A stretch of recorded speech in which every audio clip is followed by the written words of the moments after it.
and he's already a two-time Grand Chess Tour champion.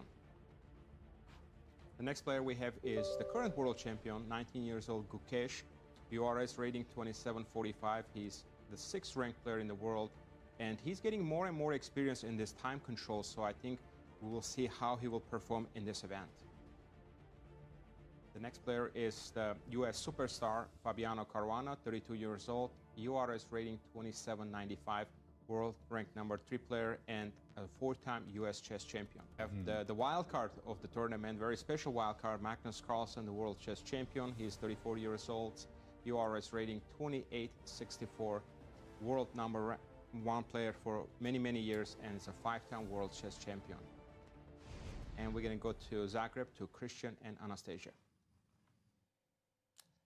Thanks, Var, and welcome, chess fans, to day one from Zagreb, Croatia, Magnus's favorite city in the world. We have the best chess players on the planet. We have an absolutely thrilling format, and we're going to have tremendous fun. Yes, but Anastasia, yesterday it all started with the opening ceremony, and we had some critical moments. And suddenly he saw Gukesh sitting next to him. Of course, the handshake followed. And why do you think, Christian, we have so many views in our social media accounts? Well, of course, we've both been to Norway at chess, the opening and we've ceremony. had tremendous fun But I want to draw your attention to a very special moment, which became already viral in Magnus and Gukesh, after Gukesh defeated Magnus Carlsen for the first time in classical chess. Just a tremendous moment. They repeated that moment more.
Time to run and subscribe to Grand Chess Tour, Instagram, Twitter, and Facebook. Speaking of that, we do have the best chess players on the planet. We talk about Magnus Carlsen, Firouzja, but another player that I'm having my eyes on is Praggnanandhaa. Just an incredible year he's been having, the young Indian superstar. He's only 19 years of age. It feels like we've seen him on the roster for so many years. He's the 2025 Superbad Chess Classic winner. He's been winning every single event that he's been playing in this year. I would say from the top players, he's been having the best year, and he will be looking to continue this trend and win here in Zagreb as well. But he has tremendous competition.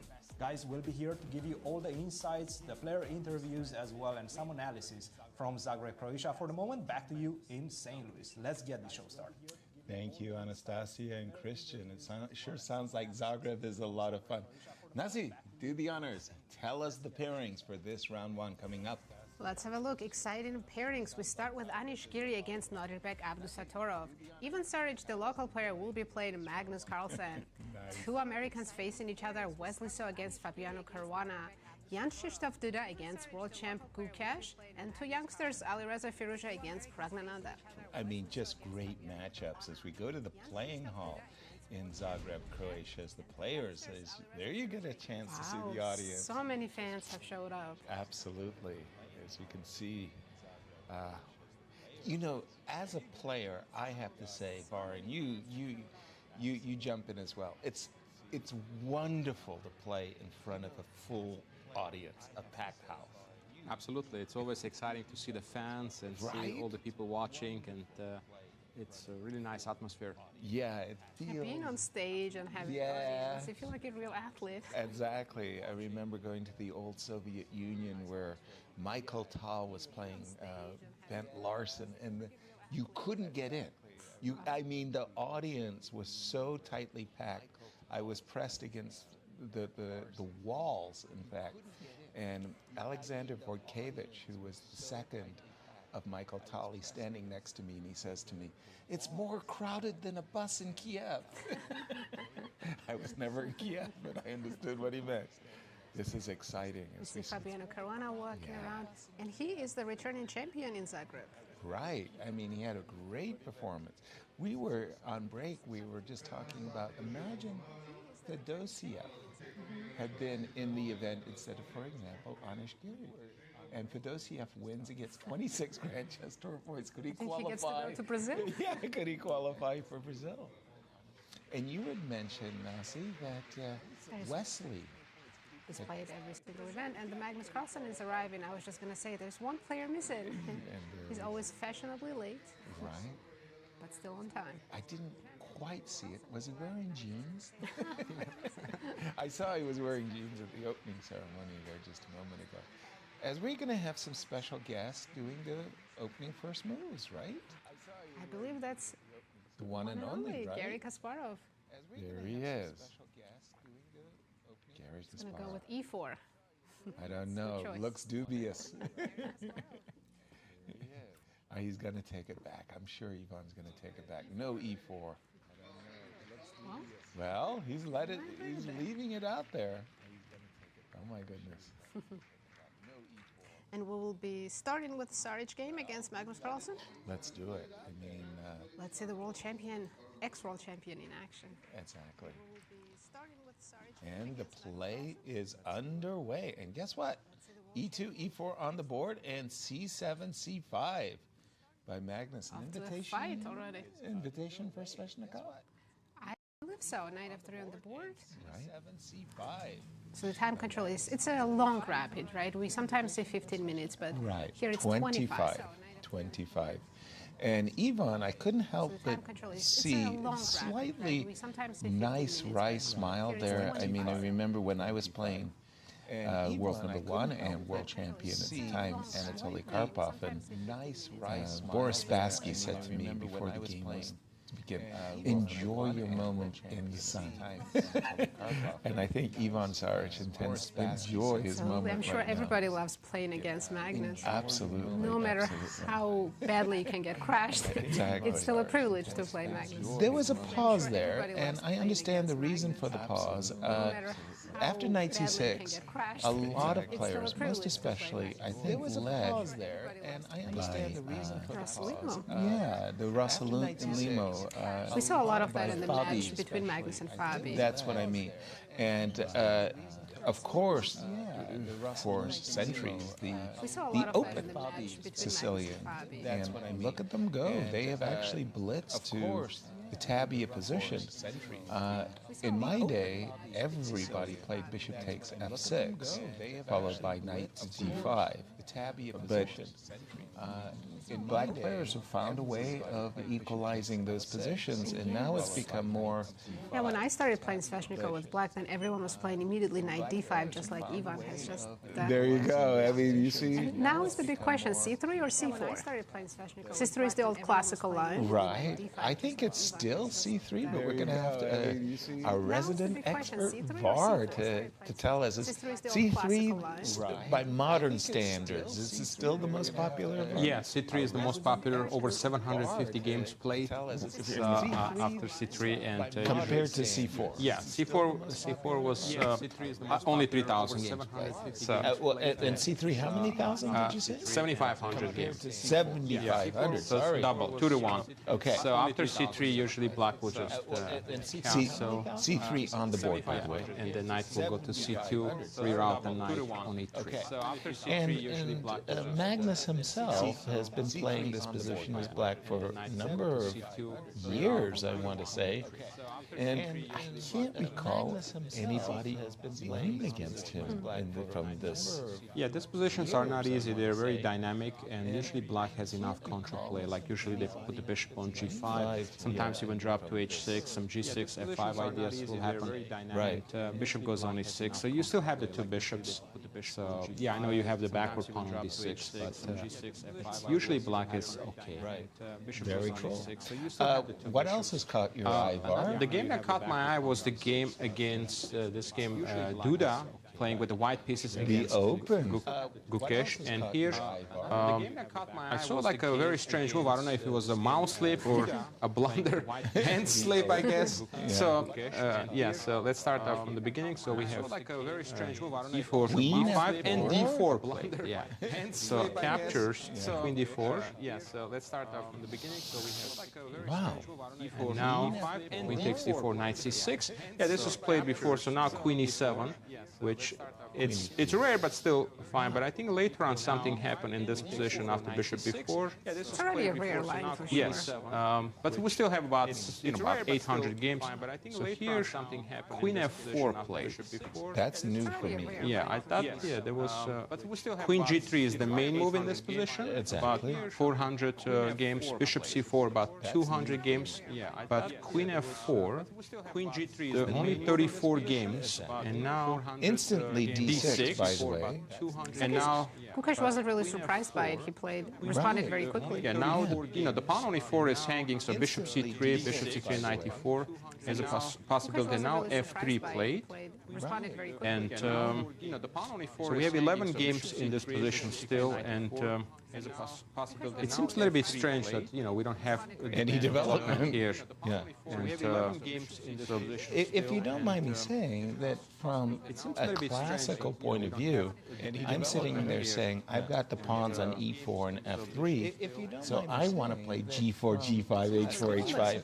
But why is my queen in front of the pawns? It's a bit strange. Why is a queen? What's the advantage from White's perspective?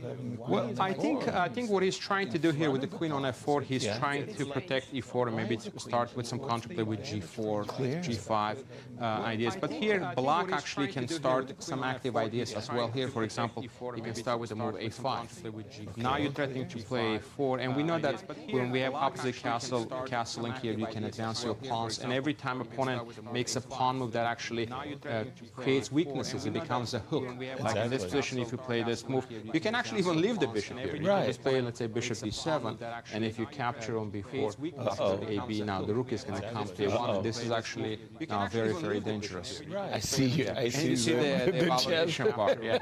Going down. And if you don't do anything, then black will continue with a4 and a3, creating some weaknesses. This could be a very sharp game. And if you don't do anything, then black will continue with a4. Check some other players. Let's check the All-American game, how Wesley's doing against Fabi. Well, they are playing a Joko piano, and as we know, this has become so fashionable at the top as the players play into, well, a very topical line. This time with the bishop staying on the e7 square. Oftentimes in the Joko piano, we see the bishop on c5, and then we have to look at all those bishop g5 variations. Bishop e6, and I would say, the great practitioner of these positions is actually Wesley So. Yes. He's been playing these Actually, with both colors, I believe. Yeah, but somehow with white. Yeah, I associate him more with the white players, white pieces. But okay, again, it's all theory. I'm going to check in on what I think is an absolutely fascinating matchup: Ali Reza versus Prague. And these two players, even though they're so young, it's like, my goodness, they are the best of the best. Absolutely, both of them in top 10 in the world. We just heard from Christian, Prague is #1 in India. He's overtaken Gukesh and Arjun. Wow. Okay, first of all, a very unusual looking position. Okay, it starts from a Queen's Gambit accepted, an early e2, e4, e7, e5 has been one of the top answers to this position, as well as knight f6, e7, e5, knight f3 check, all very standard stuff. Knight d7, now that move, okay, I've played the Queen's Gambit accepted a lot, but I'm not really familiar with it. Yeah, this I'm already, I played the Queen's Gambit. F2, F3. I do see that there's still some games in the database, so not novelty yet. This I'm already. Queen E7, Bishop G5, Bishop C3. We've caught up with the players. This is a. What do you think, Yasser? I mean, I like the white has two bishops, but the pawn structure, right? Pawn on C3 is not ideal. Exactly. So the first thing. I hate I like the white has two bishops. You know, I want to play H6, Bishop H. I want to play H6 as black, and you know, please give me the two bishops back. You know, more or less driving the bishop back. And what you said about the C3 pawn is true, but you know, I'm sitting there saying, okay, my trump is I've got a queenside majority, but I'm rather hesitant to like push the pawn. Pushing, right? And if you go C5 right now, I'd probably go knight F5. Yeah. I'm happy to have two bishops against two knights. I'm getting very, very worried about this bishop coming to C4. You know, I would start to think, how can I get rid of this bishop? But I feel like right here, right now, Prague has got to play precisely to equalize the two bishops, and you have to be really careful that this majority doesn't suddenly smack you F4 and E5. I think it's a threat right now, right? Yes, exactly. The piece would just get lost on F6. Like, for example, Rook D8 looks like a reasonable move until you start to analyze the ramifications of something like F4 and E5, and you start like, well, I'm not happy. Weigh in on this one, if you don't mind, Var. We've got this position between Ali Reza Prague. Both players have played very quickly to get here. What's the theoretical assessment at this moment? At the moment, we still have 4 games in a database, and in the 3 games, black played the move c5, which makes sense to try to remove the knight, because you have to do something, otherwise white has the 2 bishops and a control of the center. Clear. So that's why you have to do something against it. But Nasi was hitting me with knight f5, and I wasn't so sure. That was after h6. But Knight f5 here, I think it's going to be okay for black, because he can just, he can just simply take, bishop takes. Knight f5 here, I think it's going to be. I like the way that the chessometer jumps and then when you goes to leave. d8, and I think now black Queen is going to be C2. okay. Queen c2. Just play a move or two, just to show me what would be. c4. Yeah, I think now c4, and then with idea to play queen c5 check, and try to eventually get out of the piece, and maybe with some knight d3 ideas. Okay. Play queen c5 we check. do have some moves players played. I think c5 was played, and Alireza played knight b3 quickly. Knight b3. Yeah, I think Not knight f5. Yeah, I think this makes sense to put the knight on b3. At some point, if he has a way to bring the knight to e3, that would be the best square in this position to try to go to d5 and f5. So another option maybe would have been to play the move knight c2, and then try to put the knight on e3, because from e3 you can go to d5, and also you have the options to go to f5 at some point. Right. So, and I think I would probably prefer to play the move knight c2, but knight b3 is also fine here. And the idea is to put the queen on c2 now. Again, as you mentioned earlier, the 4-on-3 majority is actually a really nice advantage here for white, and you have the pair of the bishops, and f45 is a very, very strong threat here. So black needs to be careful. I think white came up ahead in this opening. Thank you, Var. And how do these two players match up in rapid? Wow, they've already played so many rapid games. It doesn't get more easy, right? Wow, 6 draws and 5 wins for each. So today one of them might take the lead. Exactly, 5-5. That's a lot of victories. 10 victories out of the 16 Quite games. aggressive players. They don't like to make draws. And there we have a nice video there. Yeah, I think Alireza should be happy with his opening. Yes, yeah. Although I must confess, knights are very, very difficult pieces. Yes.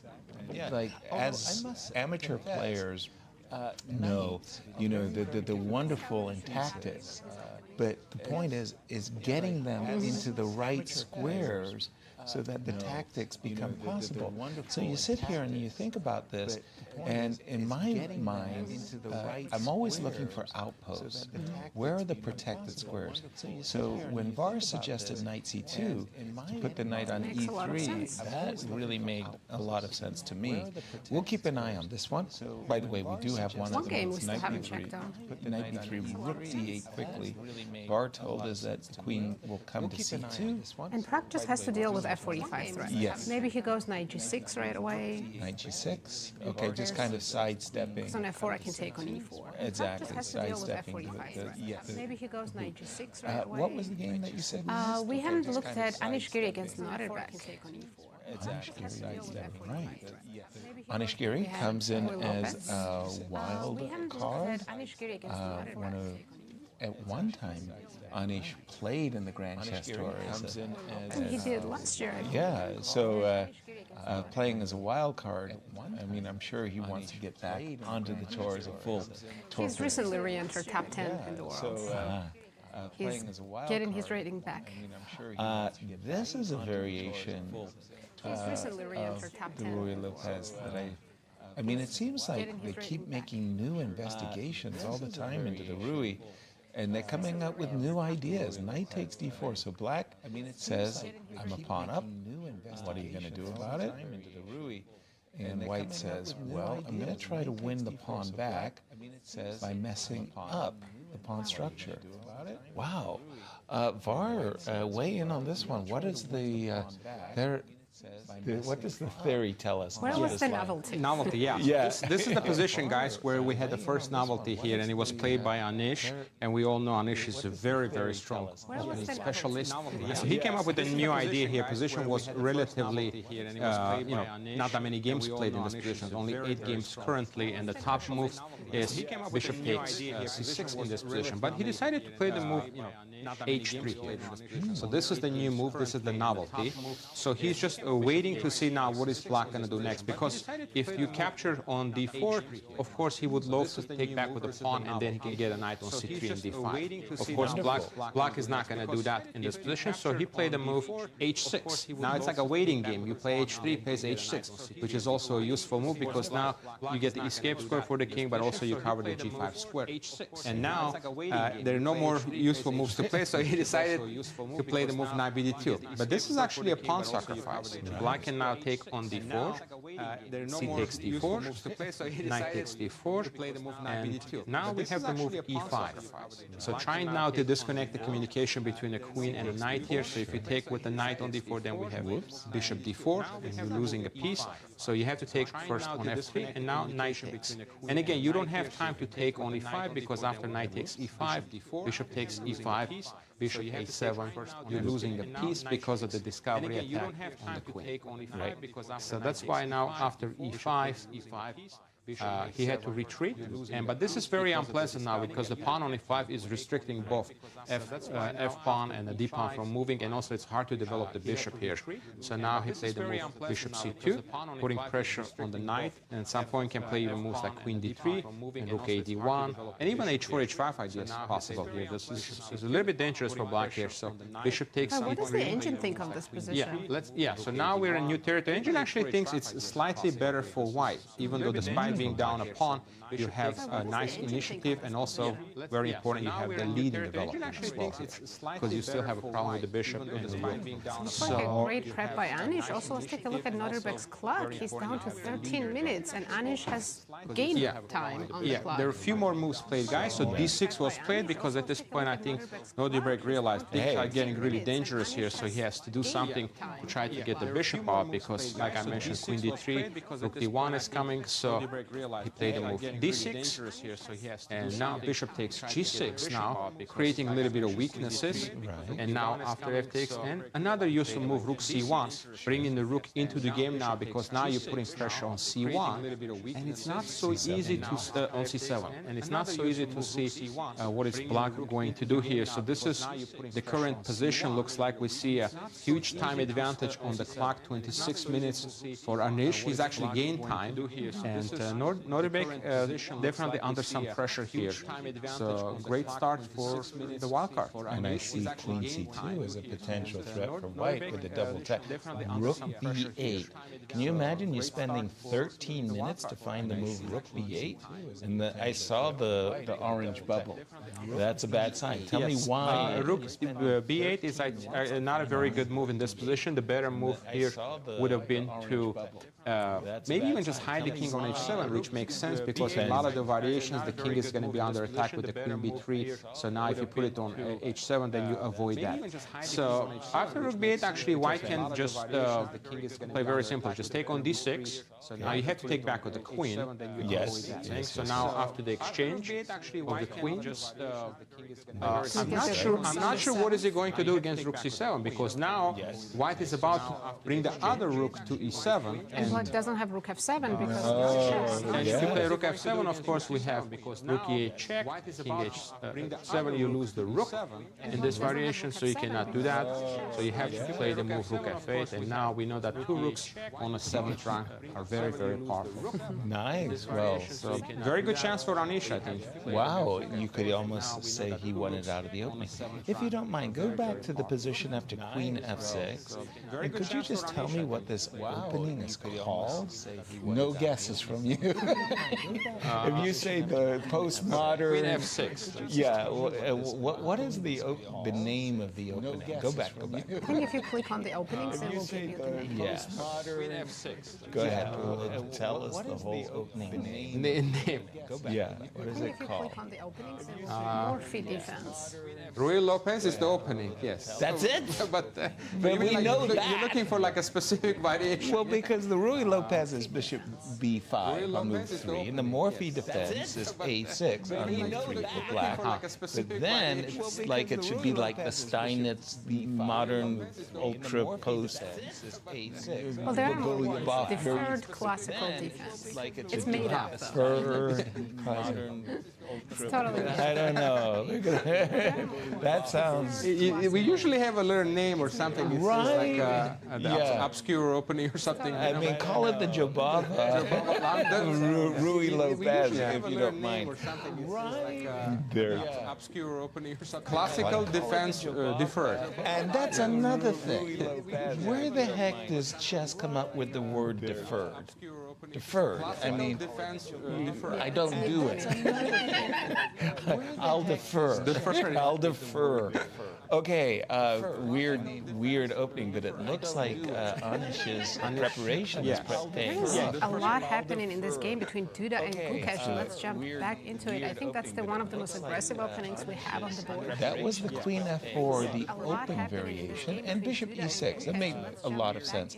I liked the suggestion that Bar made also of a5. This one is just throwing out there casually that, by the way, you might be losing your a2 pawn. I mean, it is a potential defending king. Okay, here we go. You have castles on both sides. Let's opposite sides. Let's I think attack. I noticed the engine didn't like knight e5. You're saying that d5 was actually the best defense for black. So you're being attacked on the king side. Let's open up the center. I noticed the engine didn't like knight e5. You're saying that d5 was actually the best defense for black. An attack on the flank is best met with a counter in the center, wrote Aaron Nimzovich 70 years ago. G2, G4, well, it's very clear what Duda's having in mind. Attack, attack, attack. Oh, sorry, that went the wrong way. Knight e5, you're saying the engine doesn't like it. H4, knight d7, g5. Well, we're getting there fast, aren't we? Yeah, it looks very easy to play for Duda. You know what you're doing. Well, exactly. The queen, however, remember what I was saying. What is the queen doing in the way? Duda obviously would like to play queen g3, f4, f5. And let's get going. Knight b6, h5, intimating g5 type of g6, g5 ideas. Knight c4, boy, double-edged. Var, jump in on this one. How does the engine like these double-edged positions. Yeah, Engine doesn't like what Gukesh did because he thinks he played a bit too slow. How does he Really? Yes, because now, as you can see, there are no any pawn breakthroughs, and now White expanded his pawns on the side of the board. So it seems like it was just a little bit slow. As Nazi mentioned here, on move number 10 here, after g4, d5 would have been the best move in this position to try to create a quick counterplay, but the line it's not so simple because after take, the best move is actually to retreat with bishop d6 now to gain a crucial tempo first, attacking the queen now and now getting ready to take back on c4. And if you play queen c4, then there is a knight e5, and eventually Black has a good counterplay here. Can White just sacrifice the queen here, take all the pieces? Yeah, you can. Actually, this is one of the main lines here. If you take here, knight takes c4. What, you think you're Medina? Take on f7. It's not your King queen, f7. Bishop c4 check. And I think we just play f8. So we have actually, I think this is actually a very decent compensation here because you have two pieces and a pawn. You got the pair of the bishops and some potential knight h3, knight g5 coming up.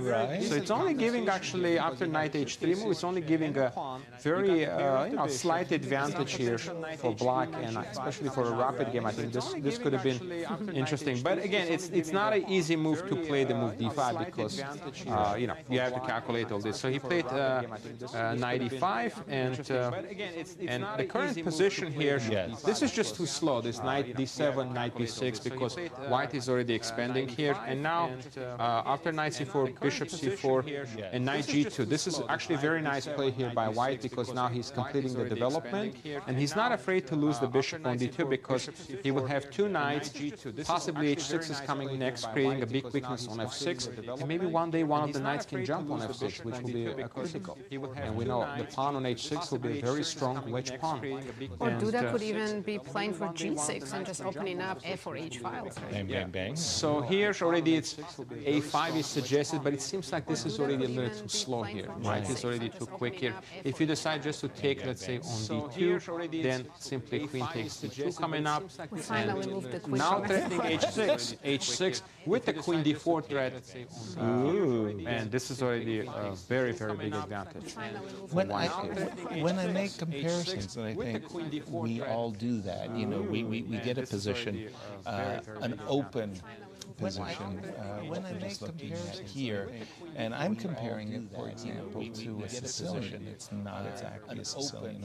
You'd have to move the c7 pawn to e7. But that bishop on f1 didn't move. And Black was moving his knights all around the board and got one knight to c4, and then it went to c7, chop, e7. It's sort of like spent all the time. All that tempi, and I saved, and it looks like Duda is coming out nicely. All that tempi. And we're just going to pause our analysis to ask Ben Underwood, statistically speaking, Nasi, who's going to win the tournament? Let's have a look at the pie chart. Well, no surprise. Magnus. Carlsen is a huge favorite, almost 70% pre-tournament. And in second is Firouzja, and Fabi in third, close, and then rest of them below 4%. Well, I'm just looking at this. I understand Magnus has this huge edge, but how can Prague, who's won everything so far this year, he's having the tournament of his career, but he's so young, only at 1.6%. That's crazy. Prague has won all the classical events this year, so maybe that's maybe in Rapid and Blitz. He hasn't done as well. Gukesh, who is really known as a classical player, not looking good in chances for the Rapid and Blitz. He hasn't done Standing next to Christian, as Christian was saying, Prague is great. She listened. She listened. Oh, standing next to Christian, as Christian was saying, Prague is great. She listened. She listened. Oh, standing next to Christian, as Christian was saying, Prague is great. She listened. She listened. Oh, standing next to Christian, as Christian was saying, Prague is great. She listened. She listened. Oh, standing next to Christian, as Christian was saying, Prague is great. She listened. She listened. Oh.